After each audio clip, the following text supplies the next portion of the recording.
All right, brain trust assemble. Buckle up, Buttercup, because today we're diving deep like Mariana Trench, deep into a rabbit hole that's going to leave your head spinning faster than a fidget spinner in a tornado. You ready? Hit me with it. My synapses are firing, and I'm pretty sure I'm picking up radio signals from Alpha Centauri. Okay, so picture this, Nvidia and AMD, two tech giants battling it out for chip supremacy, right? But get this, their CEOs are cousins. Well, let's talk about a family feud, right? It's like finding out Coke and Pepsi were secretly brewing up a super soda together this whole time. It's one of those facts that makes you go, hold up, is reality just a poorly written sitcom? Yeah. You start to wonder if maybe, just maybe, we're all living in a simulation controlled by some cosmic prankster with a wicked sense of humor. Right. I'm like, is this some kind of cosmic inside joke? Did the universe just decide to troll us with this bizarre family connection? Seriously, you can't make this stuff up. The internet exploded when this news broke. Simulation theory was trending for days. Everyone was losing their minds trying to decode the meaning of it all. I know, right? It's like, whoa, we're just pawns in some grand cosmic game of chess. And the CEOs of Nvidia and AMD are the rooks strategically placed to dominate the tech landscape. So for the uninitiated, we're talking about Jensen Huang, the mastermind behind Nvidia, the company that's basically fueling the AI revolution with its GPUs.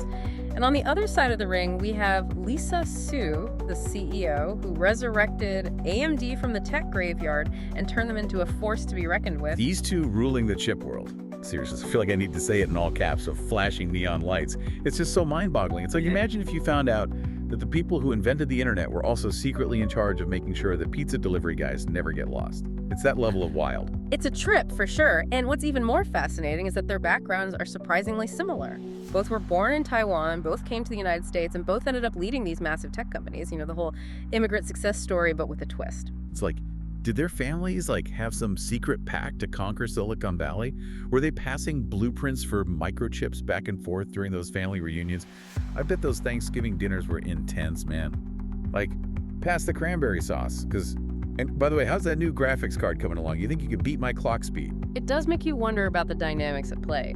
Was there healthy competition, or were they both pushed to excel in this super high-achieving family environment? Right. Like, were they comparing report cards as kids? Oh yeah, well, I got an A+ in advanced calculus while building my own robot. Well, I designed a self-driving bicycle while you were still learning your multiplication tables. You know, typical sibling rivalry, but on a, tech titan scale. Maybe they were secretly collaborating all along, like whispering about market share and pricing strategies over bowls of steaming dumplings. All right, because you focus on gaming, I'll corner the AI market. We'll divide and conquer the entire tech world. Waha. Dude, that's exactly what I'm saying. I bet their families are like the tech Illuminati controlling the world from the shadows. They're probably laughing at us right now, counting their billions and sipping champagne while we struggle to afford the latest gadgets. It's all part of their master plan. Okay, let's not get too carried away with the conspiracy theories. While their familial connection is definitely intriguing, it's important to consider their individual journeys as well. True. You're right. It's not just about the family connection, it's about their own hustle and ambition. Like Jensen Huang, the dude started Nvidia when he was just 30. Talk about a baller move. Well, his path wasn't exactly smooth sailing. His family faced hardships after moving to the US, and there's even a story about his uncle mistakenly sending him to a religious reform school instead of a prestigious boarding school. Imagine that. Whoa, talk about a plot twist. That's like straight out of a movie. Yeah. Poor dude probably thought he was going to be sipping tea and playing lacrosse, and instead he's scrubbing toilets and memorizing Bible verses. Talk about a rude awakening. But hey, maybe that experience gave him the grit and determination he needed to succeed. Yeah. You know what they say, what doesn't kill you Makes you stronger. Exactly. Yeah. It's like that reform school was his own personal training montage, forging him into the tech titan he is today. But how did he go from scrubbing toilets to founding Nvidia? That's a hell of a leap. Well, he eventually ended up at Oregon State University and then Stanford, earning degrees in electrical engineering. The dude was clearly a driven and ambitious individual. It's like he took that adversity and turned it into fuel for his rocket ship to success. Okay, so we've got Jensen Huang, the reformed school survivor turned tech mogul. Now, what about Lisa Su? She's got a pretty wild story too, right? Oh yeah, Lisa Su is a total badass. Right. This woman is a walking testament to the power of brains and hustle. She was a straight-up MIT prodigy, you know? Like the kind of kid who probably built her own computer before she even hit puberty. And then she went on to work her way up the corporate ladder at Texas Instruments and IBM, gaining all this experience and expertise before landing at AMD. Talk about paying your dues. It's like she was destined for greatness from the start. She's got the brains, the drive, and the pedigree. And then she takes over AMD, a company that was basically on life support, and turns it into a major player in the industry. Talk about a comeback story. It's like watching a phoenix rise from the ashes, but instead of flames, it's made of like microchips and silicon. She's a rock star, no doubt. She's shattered glass ceilings and defied expectations. Her story is a reminder that even in the male-dominated world of tech, women can not only compete, but dominate. Right. It's like she's a superhero, but instead of wearing a cape, she's got a lab coat and a soldering iron. Yeah. And instead of fighting bad guys, she's taking on Intel and winning. I like that Lisa Su, the silicon superhero. I know, right? That needs to be a comic book series. Yeah. Someone get on that. But seriously, you know, it's kind of mind-blowing when you think about it. These two cousins coming from similar backgrounds, facing their own challenges, and yet they both end up running the companies that are shaping the future of technology. It's like, are we sure this isn't a movie? It's a pretty epic real-life story, that's for sure. But like, you know what's even wilder? Their connection to Taiwan. This little island nation that's become a major player in the global tech scene. Oh, you're going deep again. Okay, lay it on me. What's the deal with Taiwan and tech? Yeah. Why is this place churning out tech titans like it's a factory for brilliant minds? Well, that's where things get even more intense. Intense Taiwan is like this tiny little island, right? But it's packed with brain power. Seriously, it's like the Silicon Valley of Asia, only way more chill. Like instead of yoga studios and kombucha bars, they've got like night markets and bubble tea. Way more my vibe. Dude, bubble tea, yes. Okay, so we're talking about Taiwan, the land of brainiacs and delicious beverages. But like, what's their secret sauce? What makes this place such a breeding ground for tech geniuses? Man, it's like a perfect storm of factors, you know? They've invested heavily in education, especially in science and engineering. Like, they understand that the future is all about tech, so they're prepping their kids to be the masterminds of the digital age. Smart move. I mean, who needs tanks when you can build the chips that control the tanks, right? It's like the ultimate power move. It's deeper than that, though. It's about a culture of innovation. They're not just following trends, they're creating them. They're like the Jedi masters of the tech world, training their Padawans to wield the force of microchips. And then they send their best and brightest over to the US, where they become CEOs and rule the tech world. It's like a Silicon Valley invasion, but with way better food. It's more like a symbiotic relationship, you know? Silicon Valley gets the brains, and Taiwan gets bragging rights, and like a ton of economic benefits. The success of these companies creates jobs, investments, and technological advancements that ripple back to Taiwan. Whoa, it's like a whole ecosystem. The circle of tech life. Kind of beautiful when you think about it. Like this interconnected web of brilliance spanning the globe. It is a testament to the interconnectedness of the global economy and, you know, the power of human ingenuity to transcend borders and cultures. Deep, man, deep. So back to our peasants. They both benefited from this Taiwanese-American pipeline, right? Like they're both products of this unique cultural blend, this fusion of Eastern wisdom and Western innovation. Absolutely. Their upbringing, their education, their cultural background, it all played a role in shaping their success. They're not just individuals, they're representatives of a whole generation of Taiwanese Americans who are making their mark on the world. It's like their destinies were coded in their DNA, man. Or maybe it was the dumplings. Yeah. Taiwanese dumplings have magical powers. I swear. I mean, have you ever had a bad Taiwanese dumpling? No way. It's impossible. Let's not discount their hard work and individual brilliance. But it's also important to acknowledge the role of cultural influence and opportunity. Like, they were given the tools and the platform to succeed, and they seized it. So are we saying that success is a recipe? Like, take a cup of Taiwanese ambition, add a dash of American opportunity, and bake for 30 years in Silicon Valley.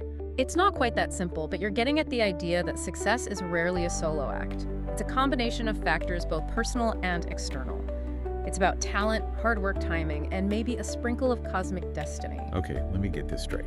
We're saying that these two cousins ruling the chip world are a product of their environment, their culture, and tunning. Maybe a sprinkle of cosmic destiny. Like, were they chosen by the tech gods to lead us into the digital future? Is there a prophecy somewhere that foretold their rise to power? Perhaps. It's certainly a story that makes you think about the forces that shape our lives. The choices we make, the opportunities we're given, the random events that seem to nudge us in one direction or another, it's all connected, man. Dude, my brain is melting. This is getting too deep even for me. Ugh. Can we talk about something lighter? Like kittens. Or like pizza. Pizza's always a good topic. Yeah. While I admire your enthusiasm for feline companions and cheesy goodness, I think we need to stick with the chips for now. There's still much to unpack here. Like, what are the implications of these two cousins being at the helm of these massive tech companies? Does it affect competition, collaboration? Are holiday dinners super awkward now? Whoa, you're bringing us back to reality. Okay, hit me with the implication. Well, for one thing, it raises questions about competition and collaboration. Are these two companies rivals or allies? Are they working together to control the market, or are they battling it out for tech supremacy? Dude, that's like asking if Coke and Pepsi are friends. Of course they're rivals. They're both fighting for the same customers, the same market share, the same slice of the tech pie. It's a cutthroat business, man. On the surface, yeah, it's all about competition. But behind the scenes, who knows what's going on? Maybe they're secretly collaborating, sharing information, fixing prices. You're saying they might be playing us, man. Like they're fighting in public, but secretly they're hanging out counting their billions and laughing at us. Dude, that's messed up. I wouldn't go that far. But it's worth considering the potential for collusion, even if it's unintentional. Like their family connection could influence their business decisions, even subconsciously. Collusion. That sounds like a word you'd use in a spy movie. Are we saying these two are like tech James Bonds, secretly controlling the world through their microchips? Let's not jump to conclusions. But the fact remains that their companies have a significant impact on the global economy, and their familial connection adds an extra layer of complexity to the situation. Man, my brain is starting to hurt again. Too much deep diving. You know what would help?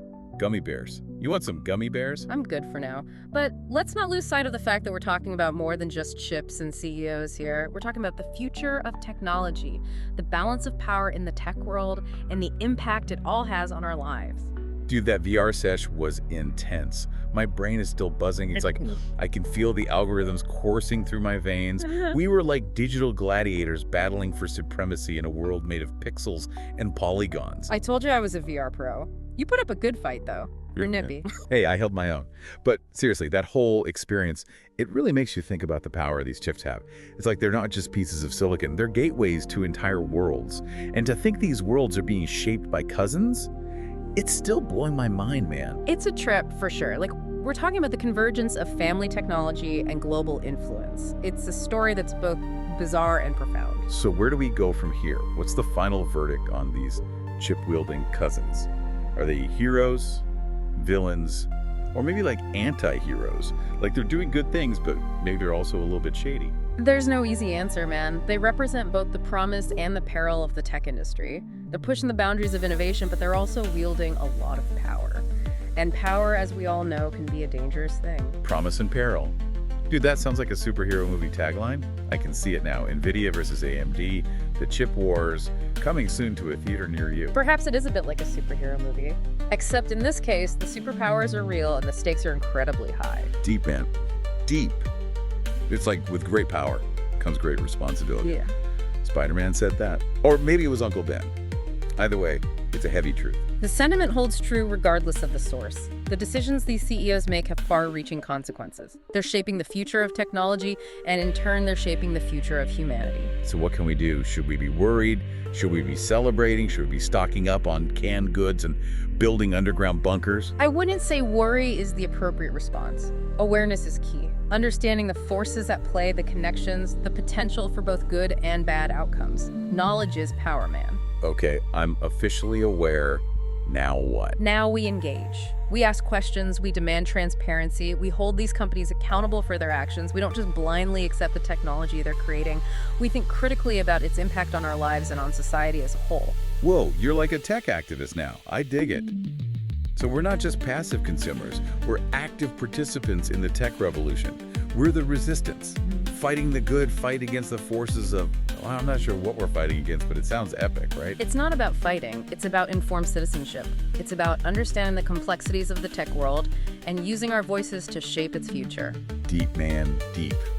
You know, this whole deep dive has been a real trip. Started with some random trivia about cousins, ended up talking about the fate of the world. classic deep dive, I guess. That's the nature of knowledge, man. It's interconnected, unexpected, and often leads us down paths we never anticipated. And sometimes those paths lead to pizza and gummy bears. Bonus. Indeed. Well, I believe we've thoroughly dissected this particular topic. We've explored the family ties, the cultural influences, the competitive dynamics, the philosophical implications. I think we've covered it all. We did it, folks. Another deep dive conquered. But remember, the journey doesn't end here. Keep questioning, keep exploring, keep connecting those dots. You never know what you might find. And who knows, maybe you'll discover your own family connection to a tech giant. The world is full of surprises. Until next time, stay curious, stay informed, and stay tuned for more deep dive adventures. Peace out.